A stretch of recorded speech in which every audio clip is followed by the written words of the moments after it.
Sir, ಈಗಾಗಲೇ ಈ ವಿಚಾರ ಆಗಬಾರ್ದಾಗಿತ್ತು. ಆಗಿದೆ.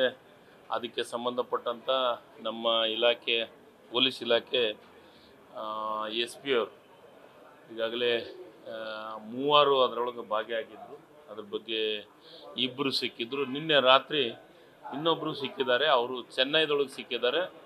ಅವ್ರನ್ನೂ ಅರೆಸ್ಟ್ ಮಾಡಿದ್ದಾರೆ. ಅರೆಸ್ಟ್ ಮಾಡಿ ಕೊಪ್ಪಳಕ್ಕೆ ಕರ್ಕೊಂಬರ್ತಾ ಇದ್ದಾರೆ. ತನಿಖೆ ಆಗ್ತಾ ಇದೆ. ಯಾರು ತಪ್ಪಿಸ್ತಿರ್ತಾರೋ ಅವ್ರ ಮೇಲೆ ಕ್ರಮ ವಹಿಸುವಂಥ ಕೆಲಸವನ್ನು ಮಾಡ್ತೀವಿ.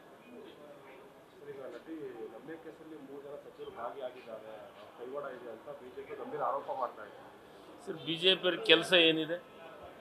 ಗಂಭೀರ ಆರೋಪ ಮಾಡೋದ್ರ ಮಾತ್ರ ಕೆಲಸ ಇದೆ. ಈಗಾಗಲೇ ಅದು ತನಿಖೆ ಆಗ್ತಾ ಇದೆ. ಪರಮೇಶ್ವರ್ ಸಾಹೇಬರು ಭಾಳ ಸ್ಪಷ್ಟವಾಗಿ ಹೇಳಿದ್ದಾರೆ, ತನಿಖೆ ಮಾಡ್ತಾ ಇದ್ದೀವಿ ಅಂತ ಹೇಳ್ತಾ ಇದ್ದಾರೆ. ತನಿಖೆ ಆಗುತ್ತೆ. ಯಾರು ತಪ್ಪಿಸ್ತಿರ್ತಾರೋ ಅವ್ರ ಮೇಲೆ ಕ್ರಮ ಆಗುವಂಥ ಕೆಲಸ ಆಗುತ್ತೆ. ಇಂಥದಕ್ಕೆ ಕಾಂಗ್ರೆಸ್ ಪಕ್ಷದಾಗಿರುವಂಥ ಮುಖ್ಯಮಂತ್ರಿ ಸಿದ್ದರಾಮಯ್ಯ ಸಾಹೇಬ್ರನ್ನ ಹಿಡ್ಕೊಂಡು ಪರಮೇಶ್ವರ್ ಯಾರು ಇದಕ್ಕೆ ಸಪೋರ್ಟ್ ಮಾಡೋಂಥ ಪ್ರಶ್ನೆ ಇಲ್ಲ. ಯಾರು ತಪ್ಪು ಮಾಡಿರ್ತಾರೆ ಅವ್ರನ್ನ ಅರೆಸ್ಟ್ ಮಾಡುವಂಥ ಕೆಲಸವನ್ನು ಮಾಡ್ತಾರೆ. Yes, thank you. News first, ನಿರ್ಭೀತಿಯಿಂದ ನಿಮ್ಮ ಪರವಾಗಿ.